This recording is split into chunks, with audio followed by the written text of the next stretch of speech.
Okay, that's fine. Good afternoon and welcome to the Licensing Subcommittee. I'm going to read some points from the protocol for remote hearings. Please only speak when invited to by the chair. If you wish to speak, please raise your hand and direct all communications by the chair.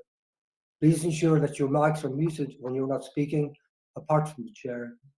When speaking, please be succinct and do not exceed the allocated timeframes highlighted at the start of the hearing.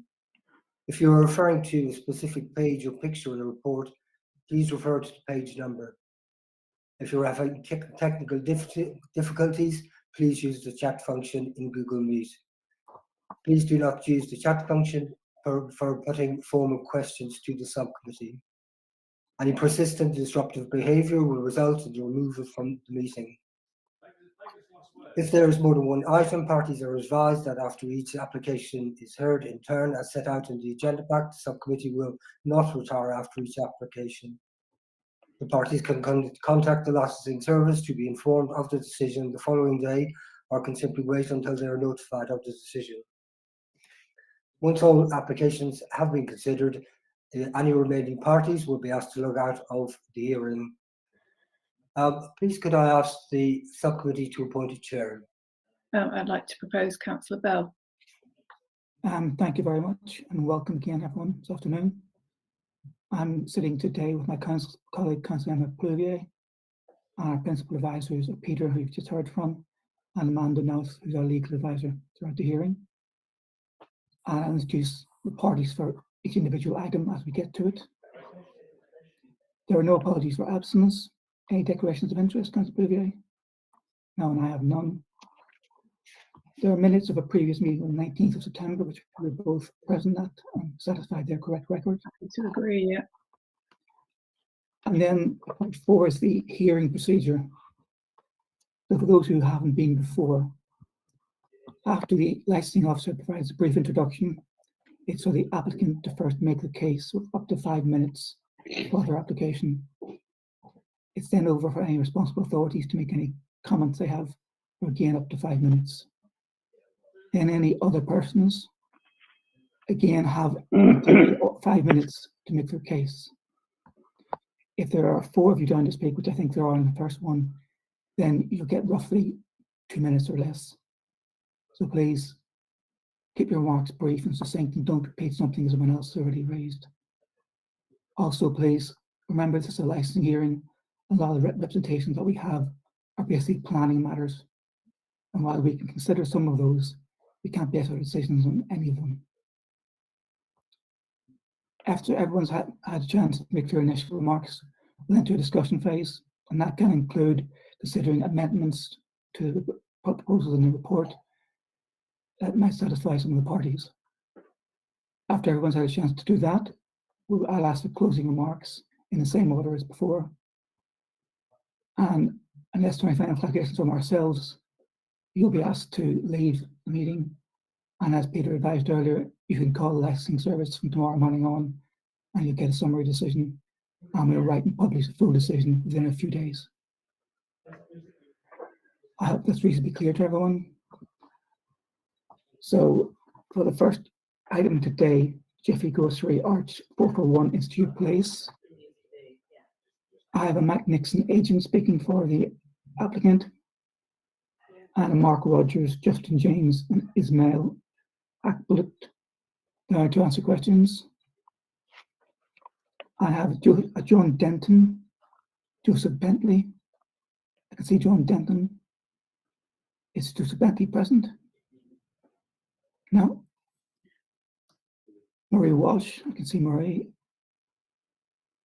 And Ian James. Or Justin James, is that the same person? Yes. Ian James is a fellow director of Eastside Academy Apartment. I thought he was joining the call. I don't believe he was going to speak. Justin, you want to speak, yeah? Justin, do you want to speak? I'm here to answer questions, but I think Mike is going to lead and Mark is going to answer. Okay. Oh, sorry, you're from Jiffy, not my mistake. So Ian James does not appear to join us yet. Okay, there's also Gary Rogan has joined. I'm not sure if he wants to speak. And then it is very short notice, isn't it? You know, so clearly the message is yes. You're on mute. So Bell's gone back onto mute. Because we've been exhorting everybody to take your lead. Sorry, as a Gary Rogan on the call, can you clarify what capacity you're here? Mr. Rogan, can you tell us, are you objecting to one of the applications? Sorry, Chair, I can confirm it. He's B9 for the first item, 441 Street Place. B9. Okay, B9 great. for the first item. And we have to check because you can only make verbal representations at this stage if you put in a written representation in advance. Otherwise, I'm afraid you don't get the chance to speak. Okay, I think that's everyone. Oh, for this sorry, there. morning. I was having problems with my microphone. Yeah, I put an email in of objection previously on it. So yeah, I just only like to say a few words when my turn is comes up. Okay, that's fine. We'll do that. So, Suba, could you please introduce the first item? Thank you, Chair. Licensing service or receipt of an application for a premises license under Section 17 of the Licensing Act 2003 for the Jiffy Grocery Arch 441 Institute Place to authorize the supply of alcohol for consumption of the premises as stated within the report. We have representations remained from the other persons. The applicant has provided some additional information which has been circulated. I have nothing else to add. Thank you, Chair. Okay, thank you. Mr. Nixon, you're up to 5 minutes. Thank you, Chair. Good afternoon. Hopefully you can hear me clearly. This application has attracted no opposition whatsoever from any of your responsible authorities.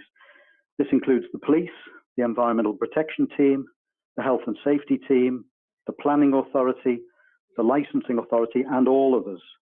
These bodies have concluded that all risks have been fully met by our submitted application. Your discretion, of course, has been engaged because of the concerns raised by interested parties. We wrote to each of the objectors in January through your licensing officer, for which I'm grateful, and we're also most grateful to those residents who took advantage of the meeting with representatives of Jiffy on the 1st of February. I understand that further meetings have provisionally been arranged, and Mark Rogers from Jiffy will be able to tell you a little bit more about this meeting shortly. When Jiffy Grocery instructed me over this new site, they made it clear, as they have with all their sites, that the business depends on the goodwill of local people. They asked me to create a license application that would provide reassurance for anyone living in the vicinity. The result before you is the application with 40 conditions, committing Jiffy to safeguarding and promoting all of the licensing objectives. The application is consistent with your statement of licensing policy and the Section 182 guidance. Unit 441, under the control of Jiffy Grocery, has never before had a premises license. And if this application was refused, then not one of those 40 conditions would apply. Yet the business will still operate a grocery delivery service from this location. It's more desirable, therefore, that the company is bound by a premises license than not.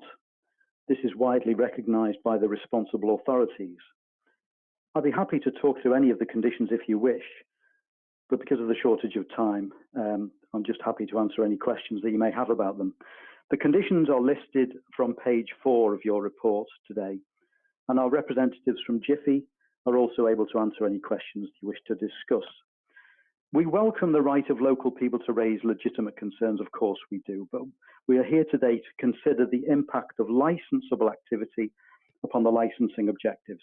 And that's the sale of alcohol for consumption off the premises by delivery only. No members of the public will ever be permitted to visit these premises. The sale of alcohol will only be a small part of the operation of Jiffy Grocery.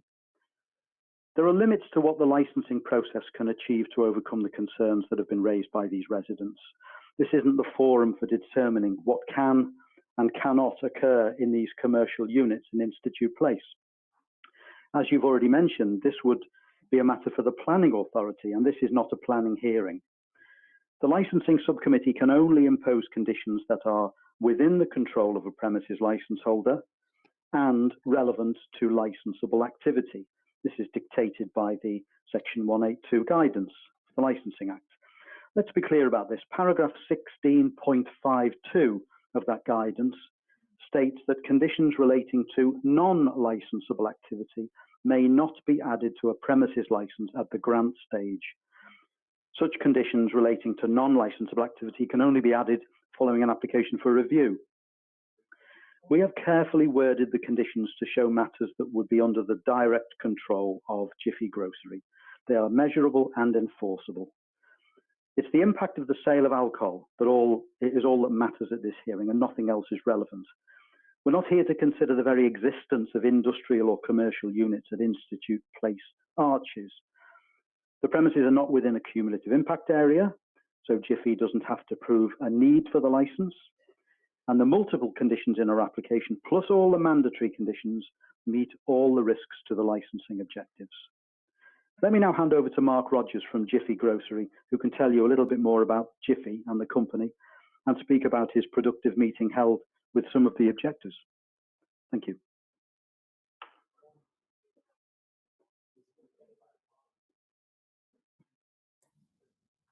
You need to unmute, Mr. Rogers. Got it. Thank you, Mike. Hello, everyone. Just to summarise, Jiffy Grocery operate in the dark store sector, which means that our model is not to be open to the public, but to deliver only to the doorstep. Those products being pre-ordered using an app. In very brief, that's our model. We currently have 14 trading stores across London, and we pride ourselves on being a responsible neighbour. To that end, I met with the resident committee, or part of the resident committee, including John and Charlotte, who I can see here today, on the 1st of February, that to address some of the concerns that have been raised. We've also agreed as part of that meeting that we should have a follow-up meeting in the first week of April, to review any issues that may arise from our first few weeks of trading. And we're happy to give that commitment to be ongoing, that we meet regularly with the residents. Today, I'm joined by two of my colleagues, Ishmael, who is head of operations, and Justin, who will be able to give any specific advice on delivery inquiries. So hopefully between the three of us, my role is property, Justin can answer transport, and Ishmael can answer any operational problems if they're raised by the room today. We look forward to being an asset to the local economy and recognised as a good neighbour. Thank you. Okay, thank you, and thank you for keeping to 5 minutes. I don't really want to think again about calling it the dark store sector. It sounds a bit sinister. But anyway, that's up to you. So I'll take the people know that I have them down. So first, Mr. Denton, please keep to under 2 minutes. Ryan, can I just ask something of the applicant? Sorry. For clarification. Now, it's just I'm looking at the plan of the operation that's in the bundle, and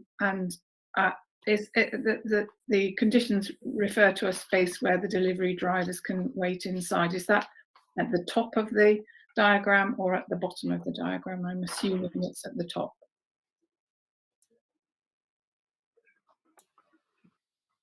I'm not sure who that's directed to, but it's probably between Ishmael and I. But there is a raised area towards the rear of the store, and that would most likely be the staff area, the dedicated staff area. The reason I'm asking is just to be sure that the delivery drivers have access to the toilet facilities. Oh yes, yeah. We're providing staff facilities, toilets, kitchen area, rest areas. Cool. So That's so yes. fine. That's all I wanted to check. Thank you. Thank you. Okay, sorry, Councillor Booth, I should have asked for any clarifications. Okay, and please don't use the chat function putting anything relating to the case. You don't check it. Sorry, Mr. Denton, now over to you.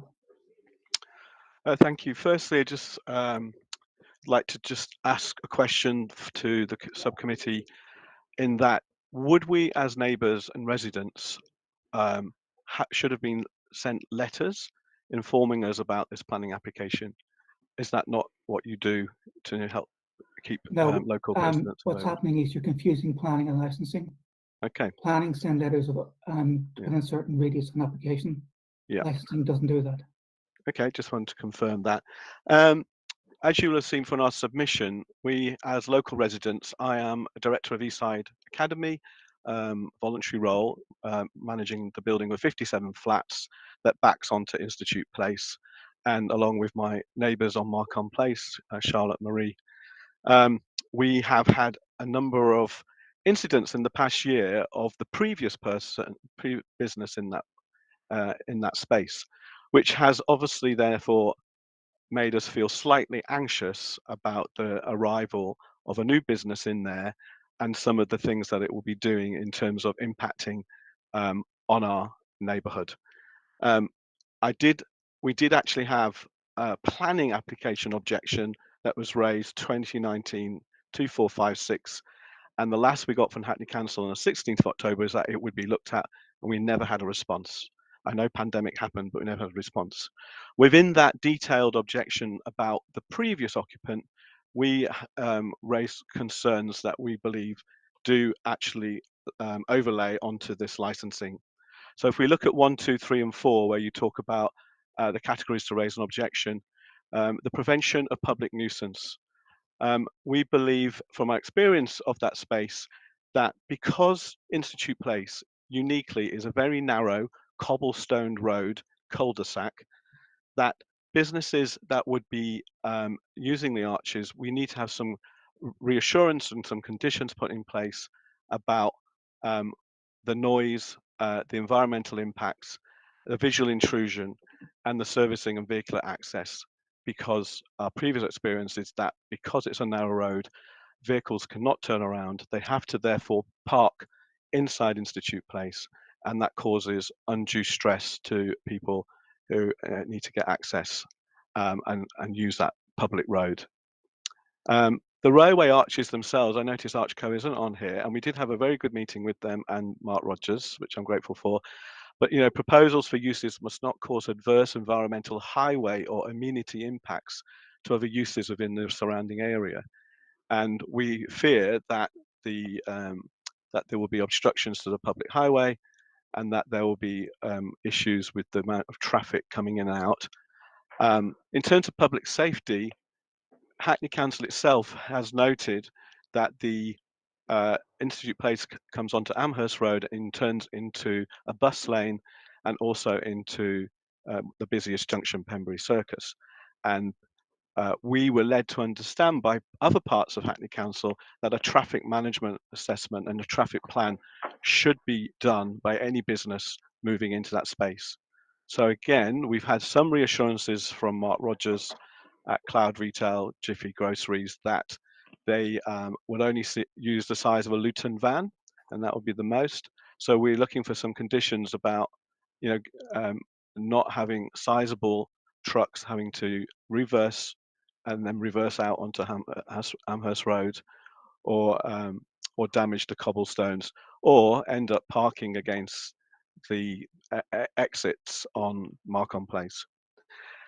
In terms of point 4, in terms of being around safety of children and protection of children from harm and public safety, we have young families, we have older people who live in Markham Place and in the Eastside Academies, and we're concerned that the number of bikes and the number of e-bikes and vehicles in and out of that area could present a public safety issue. And again, we'd like to understand the conditions that Jiffy Groceries Cloud Retail would put in place to reassure us about that.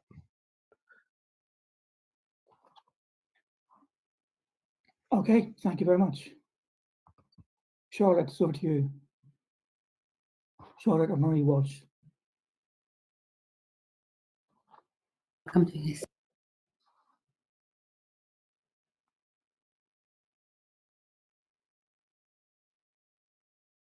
I think you need to unmute. Yeah, no, okay. John said everything that we were going to say, so you can pass it on to the next person, please. Okay, Mr. Bentley is not with us, is he? No, so Ian James is not with us either. So Mr. Rogan, can we hear from you, please?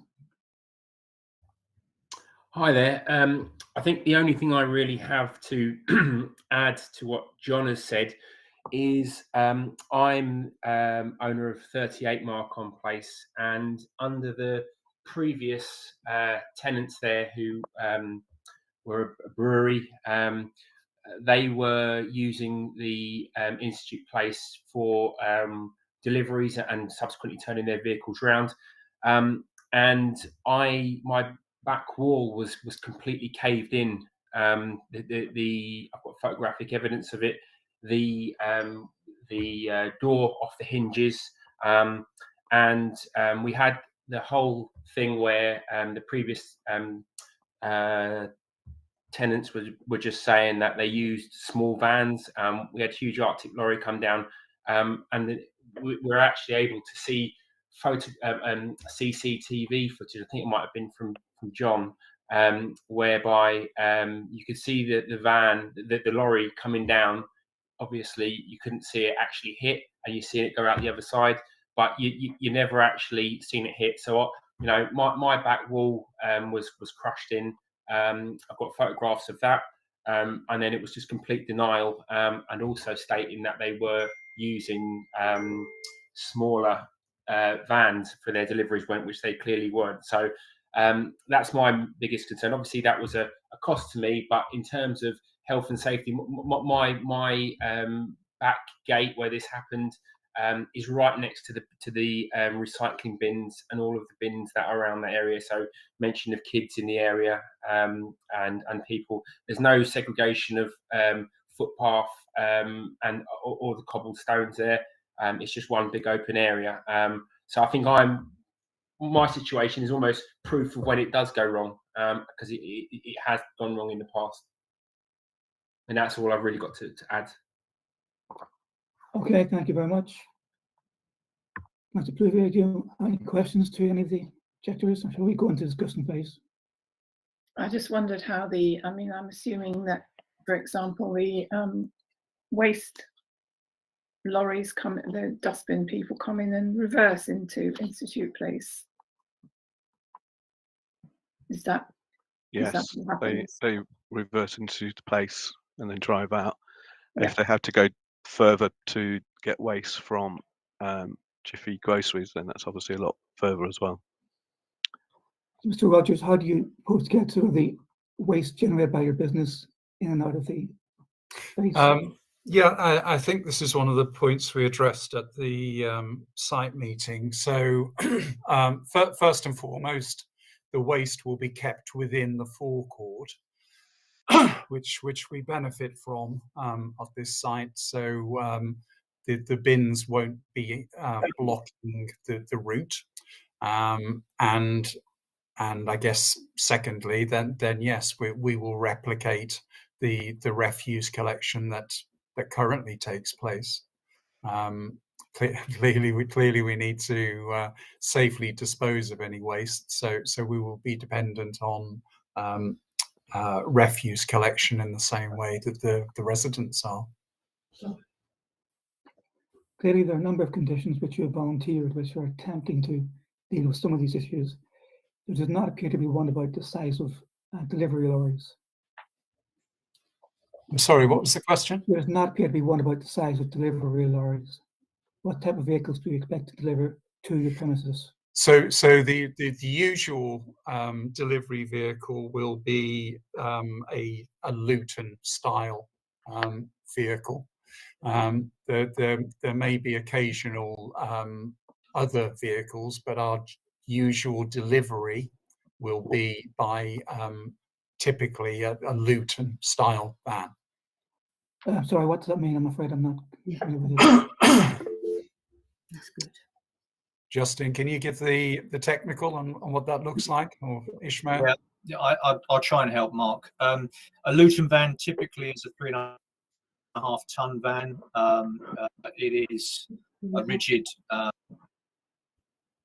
van, but I guess the point that Mark is trying to allude to, as a retailer, we set our suppliers some guidelines as to how we receive our goods, and very largely they conform to that, as you'd expect us to make sure that they do.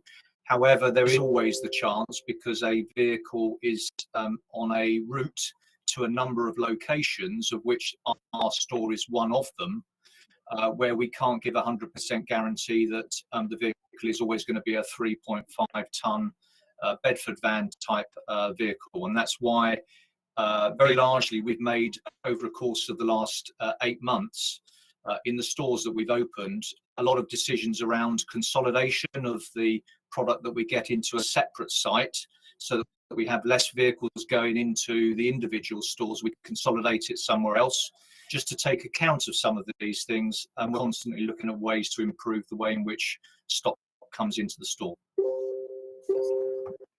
So the main condition you're offering up is deliveries will be conducted in a responsible and considerate manner, ensuring no disturbance to local residents or businesses.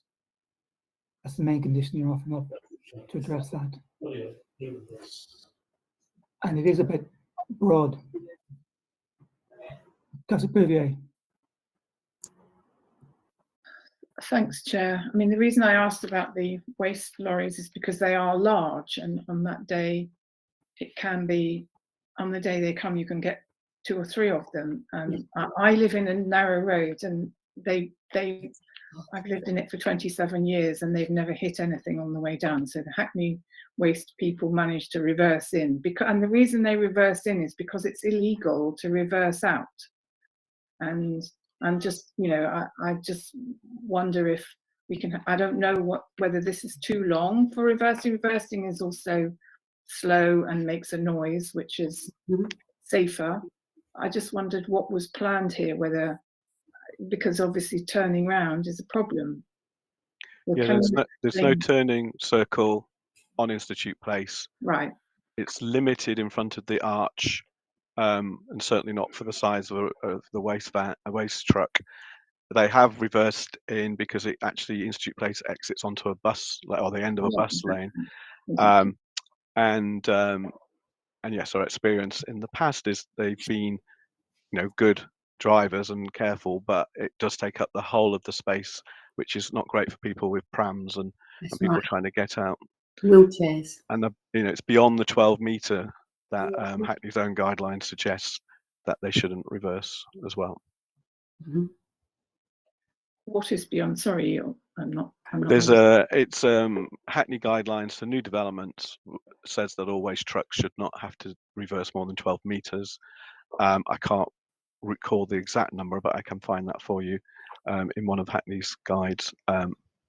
So there's something about anything over 12 without a turning circle. In the planning guidance. That's in planning guidance, yeah. Yeah, so no, it's not licensing requirement. No. So again, they're offering a broad condition. Yeah. Deliveries to and waste removed from the site be undertaken at a time and in a manner that does not cause disturbance. So it's quite a broad condition, but the advantage of that is reaching it is also quite easy. It may be that perhaps we need to engage with Hackney and coordinate our refuse collections with the regular collections that are taking place.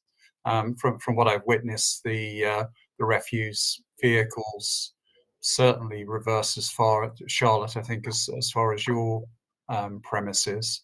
So if we can liaise with Hackney, perhaps Hackney provide our refuse collection, then that would seem to be the simplest solution. I think what I'm saying is that you need to make a commitment to, I mean, for these deliveries to be legal. So it isn't legal for any of them to reverse out onto that bus lane. That would be an illegal manoeuvre and highly dangerous on Elmhurst Road. So perhaps we could insert the word legal into that condition. I think we're very happy to act legally. Yes. So Well, it's a serious point. I know you won't be. No, I agree. We can't be reversing out onto that bus lane. That's absolutely the clearly case. a responsibility that you will have, and it may involve marshalling trucks in if they have to come in backwards, if there isn't a turning space. No, exactly. Which is partly the point with the vehicle size that we've referenced. They will be able to manoeuvre within the forecourt. Okay, all right, thank you. I'm sure we can find a wording that broadens the condition slightly on that. The other one was you're already offering a condition on contact details for DPS to be available to staff.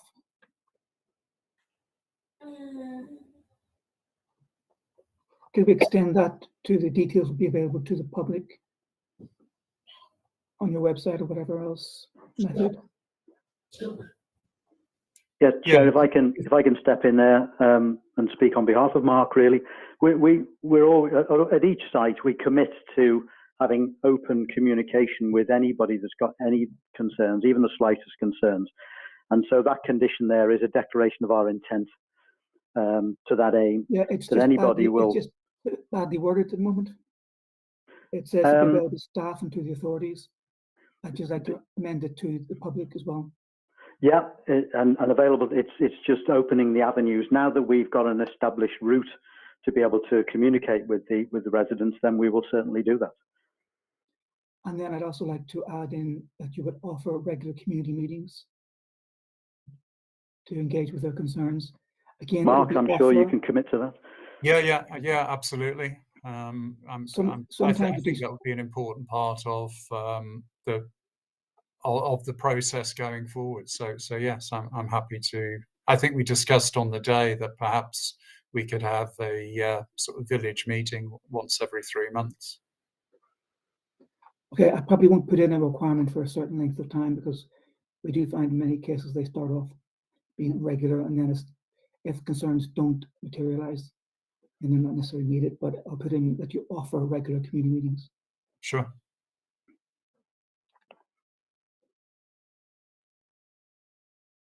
I mean, those are the only things I can see we can amend conditions within the license that would begin to help reassure you. There are many other things, as I said, to start that either highways matters or planning matters. But Mr. Henson was right at the start. There are limits to what we can do within a license. It's mainly concerning the sale of alcohol, not the other matters that may be rising on this premises. Student Denton. Yeah, just you've talked about the 40 conditions. Were we supposed to have seen that before this meeting? Because yes, they were published in our agenda, which goes out at least a week in advance. Okay, so I've missed that. It was on the website and paper copies were available upon request. Okay, so within that, there are the 40 conditions listed. I'm very happy if you want to adjourn for a couple of minutes and look at those. That would be helpful, yeah. So if you go to our website in the committee section,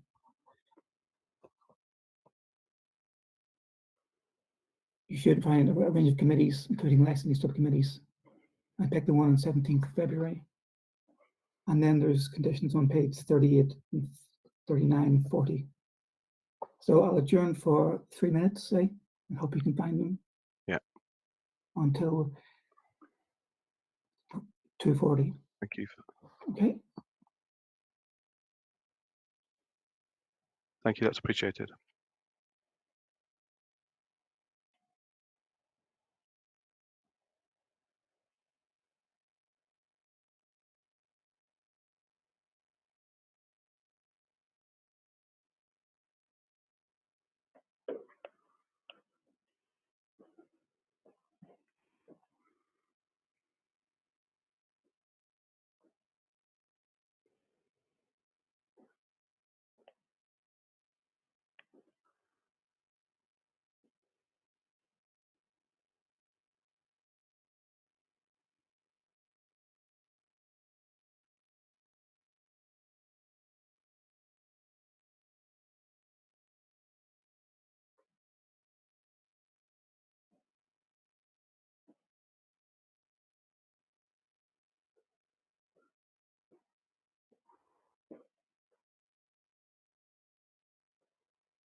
Sorry, I'm failing to find it. Was it not sent out by Peter Gray as part of the meeting, Chris? I'm stuck in the. Sorry, on mute. We couldn't find it either. That's Marie and Charlotte. Is it possible to put it in the chat as a link? It's quite large, but I'll All try. right. Give Thank me you a very much. second. Sure, I can find it. I just wanted to check in terms of the conditions, what had been stated around the hours Let me of try and operation. find it for you. It's probably better that I do that than talk through it all.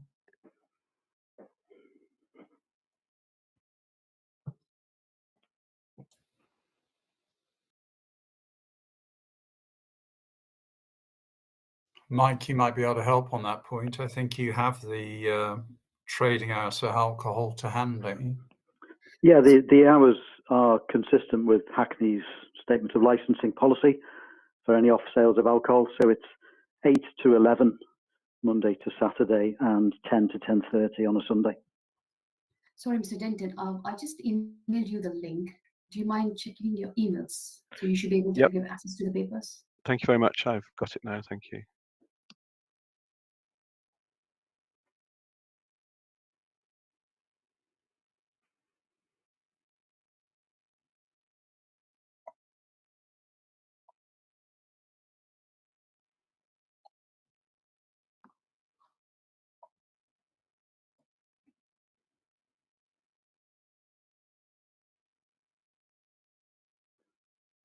And there's a link in the chat box from David Stewart if you want to use that. I think that might be an internal one, however, but hopefully one super sent to you works.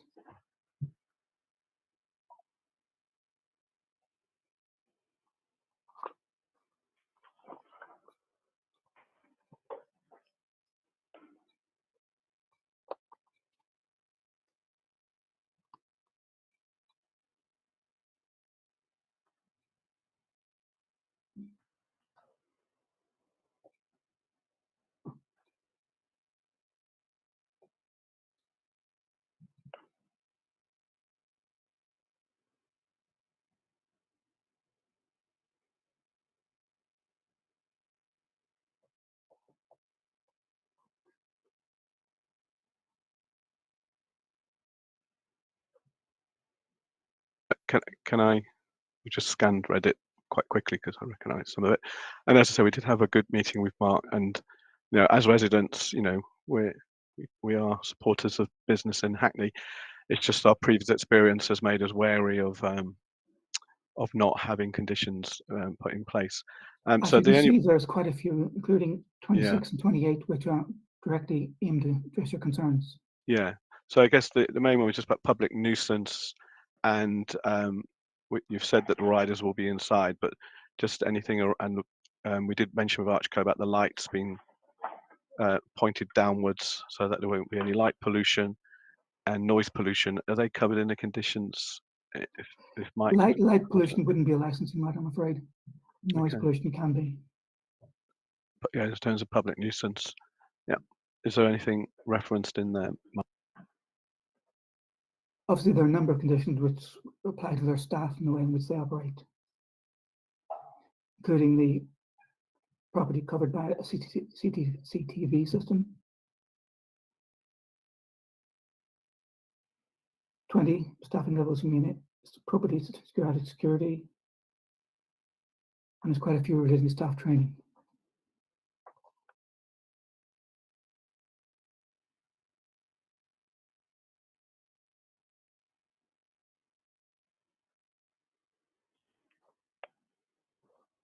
Are there any matters you think should be covered that haven't been covered, Mr. Denton?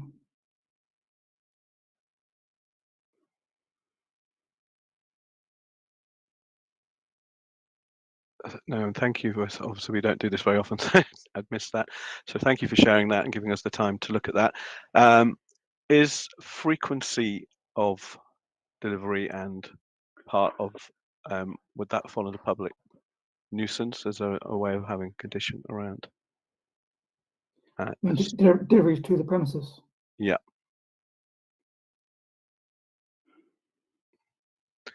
Because there's it's obviously covered that. by 26 and 28 to some extent. Okay. I'm prepared to look at rewording them if it's viable within licensing terms.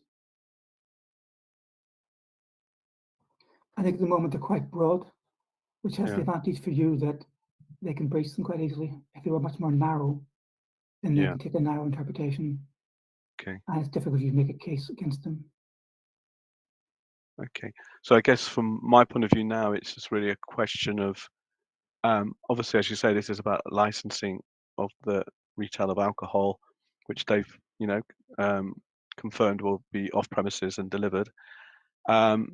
What happens next in terms of understanding of getting those conditions attached to that license? Is that what happens? And yes, if we approved it today, it'd be approved with those conditions attached.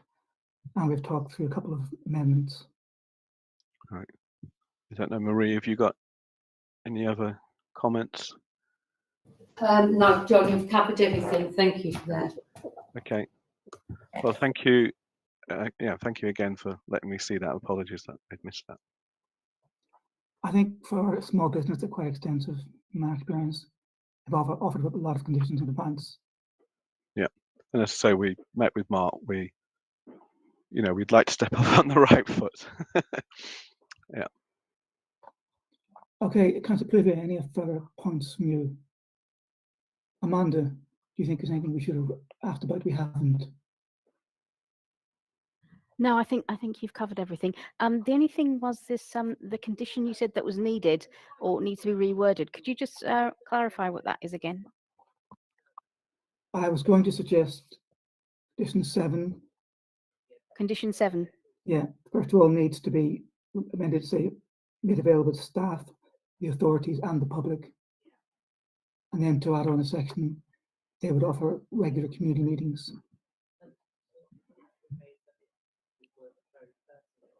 I said the wording I would use would be offer and not put a fixed number on. I would leave that to evolve.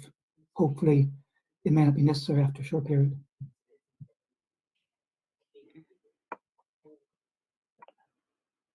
Okay.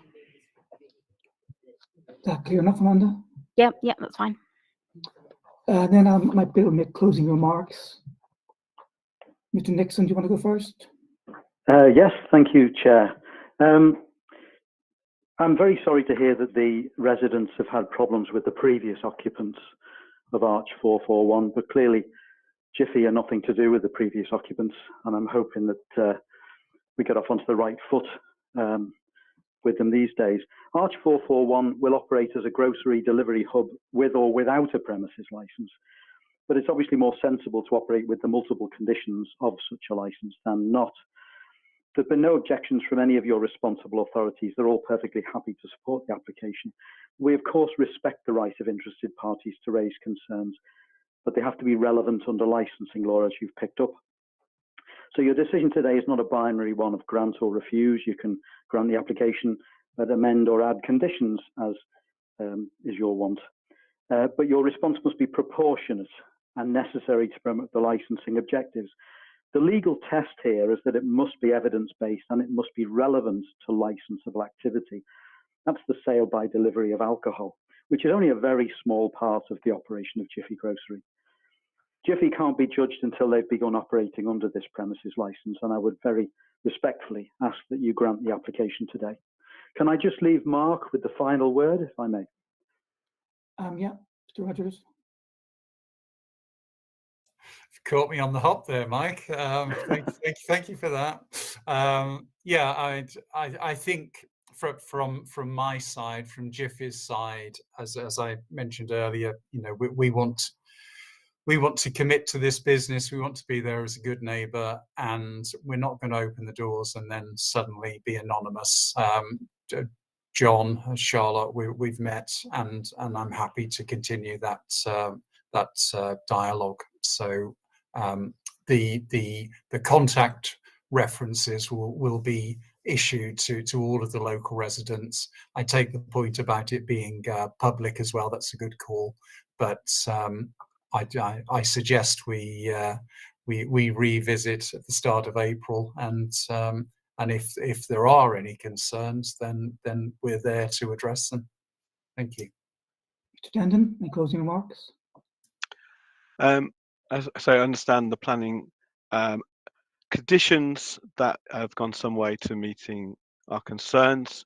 I am concerned that the that responsible authorities have not looked at this through another lens of traffic management and a traffic assessment for what is a unique cul-de-sac cobblestone road, and I suspect that's not, as it's not part of this actual application process, then I know it can't be included, but I would and will be going back to Hackney to make sure that that special road is treated well and that the residents don't get affected badly by the way that traffic is up and down that road and into the busy Amherst Road. Absolutely, and I'm sure your Hackney Central councillors will want to support you on that. Ms. Walsh, say anything in conclusion? You're on mute. Everything John said has covered it. Thank you. Okay, Mr. Rogan, want to say anything finally? No, that's all from me. Thank you. Okay, and thank you everyone for taking part. As we said earlier, if you want to call licensing from tomorrow morning, you get a summary decision. I think I can probably say without fear contradiction that the discussion has led us to a place where we're likely to approve it with all those conditions. Well, you can get that formally confirmed from licensing tomorrow, and we'll issue our final written decision within about 5 days. Thanks everyone for attending. And you can now leave us and we'll move on to Thanks everyone. Thank you very much. Thank you, Chair. Thank you. Thank you. Thank you. number 2 Chatsworth Road.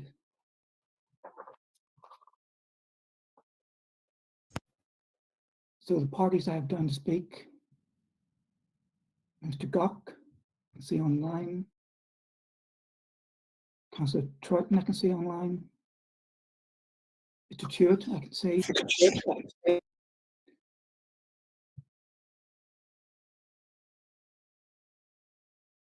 And Mr. Gock, you're the agent for the applicant, aren't you?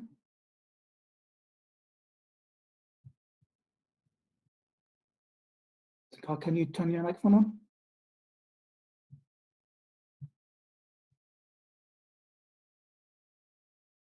I can see in Gock checks on the screen. Can you turn your microphone on so we can establish you can hear us? There you are. Hi, hello. And you're the agent for the applicant, yeah? For 2 Chatsworth Road, yes. Okay. So we haven't got any objectors joining us so far. So Sylvia, if you could please introduce the case. Thank you, Chair. Licensing Service received an application for a premises license under Section 17 of the Licensing Act 2003 for 2 Chatsworth Road to authorize the supply of alcohol for consumption on and off the premises. But the applicant has amended the application further by removing on sales and reducing the supply of alcohol for the off sales, as stated within the report. The applicant has submitted additional information which has been circulated. Representation remains from the licensing and other persons. I have nothing else to add. Thank you, Chair. And as we noted earlier, the additional information also included an amended site plan, which is different from the one in our agenda. That's right, Chair. Yeah. So just to remind for Councillor Troughton, there was an amended site plan on page 4 of that document run from the applicant. Can you see it? Good. So, Mr. Gox, over to you. 5 minutes to make the case for your client. Hello. Yeah. Sorry, I'm just opening the plans. So first, I would like to talk about what is proposed. This is a nearly 200 square meter big an organic food store, so focusing on green grocery and organic foods, and alcohol is just a part of it. So my client is making a large investment, really big investment to renovate this this derelict building and the shop front to turn it to a contemporary food store and give back to the community.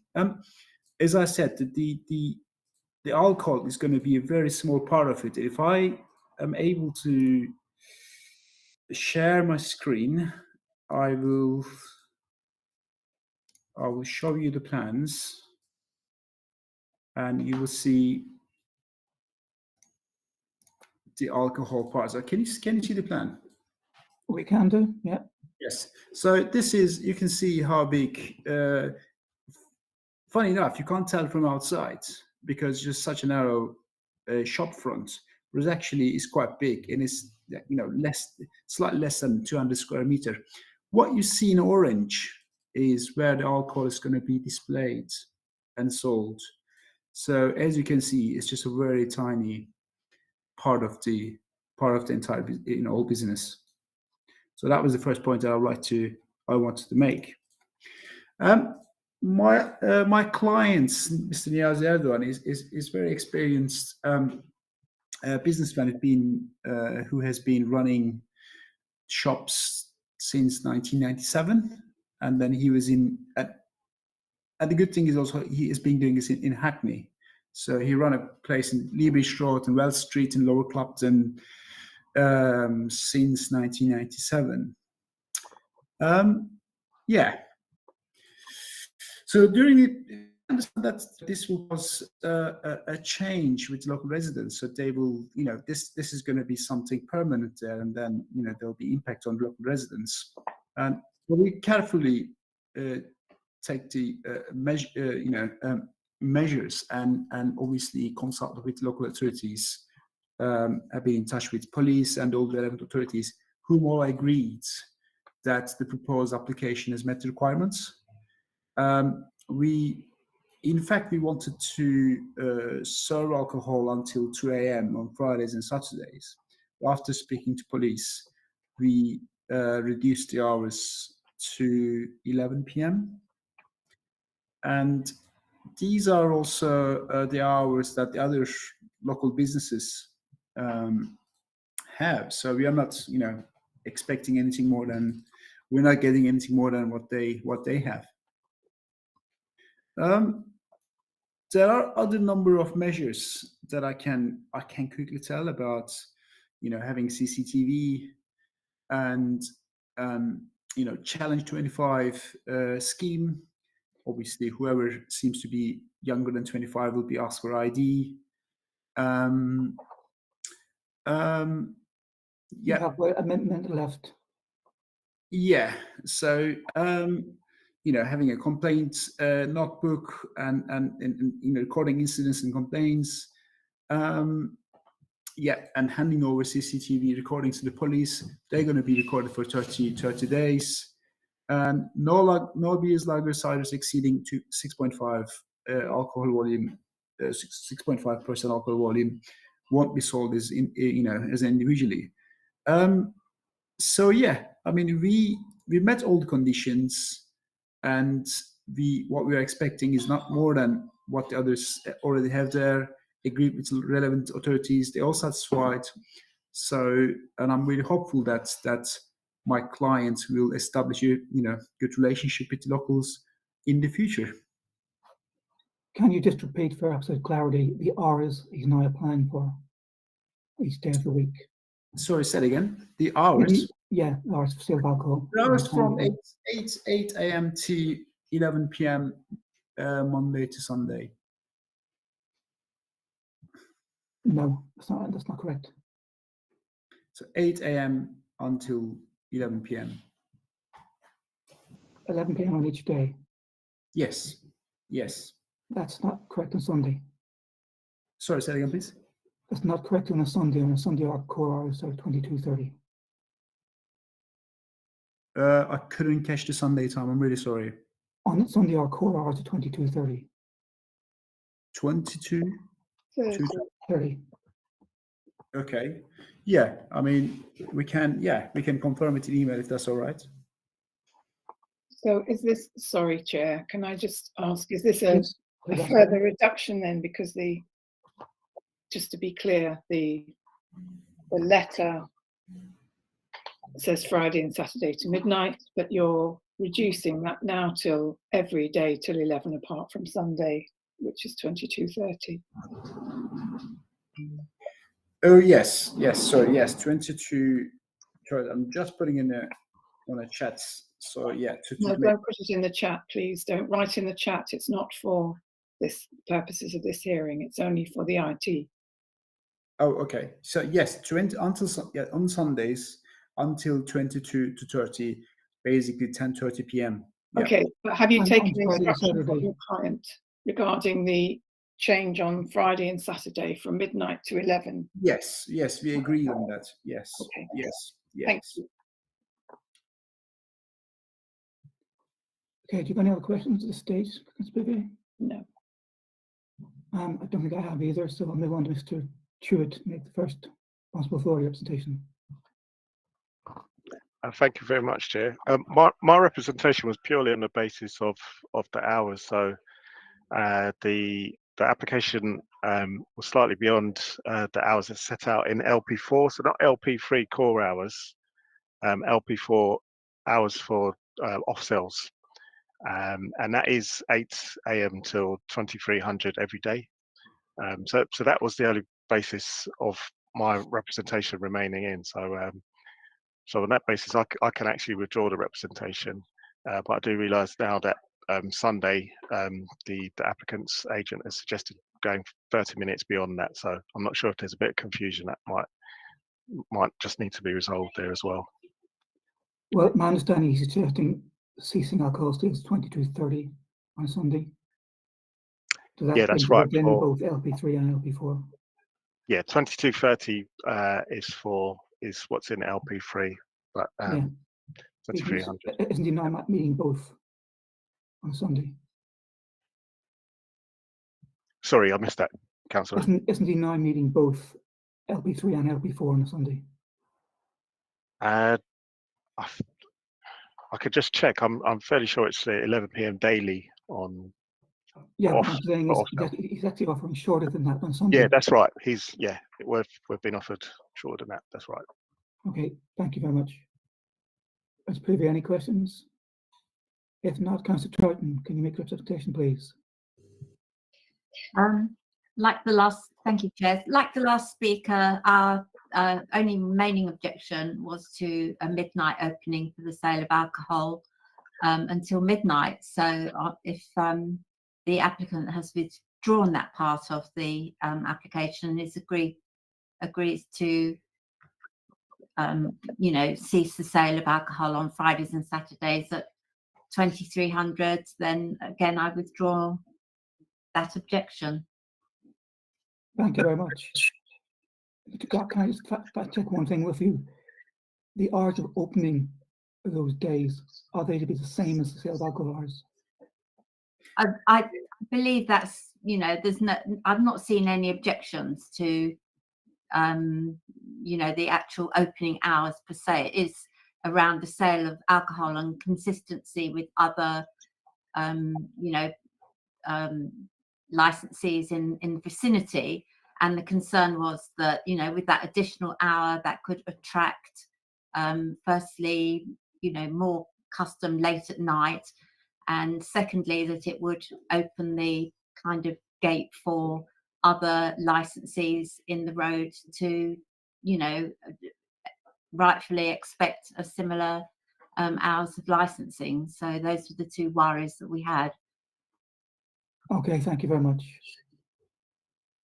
But can I just check with the agent, the hours of opening the premises, are those the same now, applied for, as the hours of sale of alcohol? This is part of planning.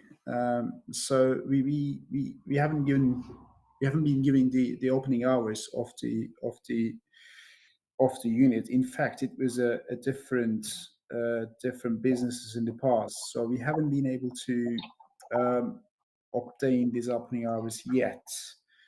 So I don't know, but we can provide. It's just that the license application contains the hours of sale of alcohol. also contains the hours of operation of the premises. Yeah, my client aims to keep the same. Yes, yes. Right. So the hours for opening the premises should be the same as sell alcohol for the moment. At the moment, yes, that's correct. Yes, yes. Forgive me, And but we have to isn't sort out what he's both the saying plan that they status. don't have, sorry, Chair, but isn't what he's saying is that they don't have planning permission for those hours at the moment, but that those are the hours that will be applied for? Well, I mean, it was a massage parlor before, and I believe the operating hours, much later than 11 p.m. But yeah, I mean, like I said, I don't know. Really, it wasn't what you said. Okay. I can't assume. So yes, I mean, we will obtain, but at the moment, yes, my client intends to keep the same as sale of alcohol's hours. That is on the application. Yeah. And it's on the application, so I don't know what. So just to clarify, does he have a current planning permission for the site? You don't need planning permission for such businesses. So it falls under EUs. So it doesn't require planning application for the proposed use. Yeah. So he doesn't have a separate planning application for the site? Well, we do have a planning application for the units, the air conditioning units. Yes, that's correct. But for change of use, we are not requested to put an application because it's already allowed. Okay, I'm minded to put on an informative, which is just to inform your client that he needs to regularize the planning use if he's not already done so. It will not be a condition, it'll be an informative. And Sure. remind him he needs to regularize the planning status of the premises if he's not already done so. If it's already permitted, then that is met immediately.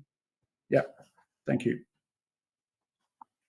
I didn't have anything else really I wanted to do to the application really. Councillor Blueberry, anything else? No, that's came to fine. you? I'm happy with what we've heard. Amanda, do you think there's anything we should have considered that we haven't? Okay, Mr. Gopp, do you want to sum up for your client? No, that's all I can say for now. And like I said, my client has really long, 15 years of experience, especially in Hackney, and this is his focus is not alcohol but organic foods, and I believe that he's going to establish with good rapport with the locals. And in fact, I was in his customers in the past, so I know how successful he is. So yeah, that's all I can say. Thank you. Okay, Mr. Stewart, I think you formally withdrew your objection, so I'll go to Councillor Troughton. Do you want to say anything in summation? No, that's fine. Thank you, Chair. Okay, thank you, everyone. If the parties could leave the hearing, and Maro, you could stop the streaming soon, then we'll make a decision. And I say if you can call licensing service tomorrow morning and get a summary decision, but I think you can again take it from the discussion that's highly likely to be approved. Thank you. Thank you, everyone. Thank you, everyone. Good afternoon. Thank you. Good afternoon. Thank you.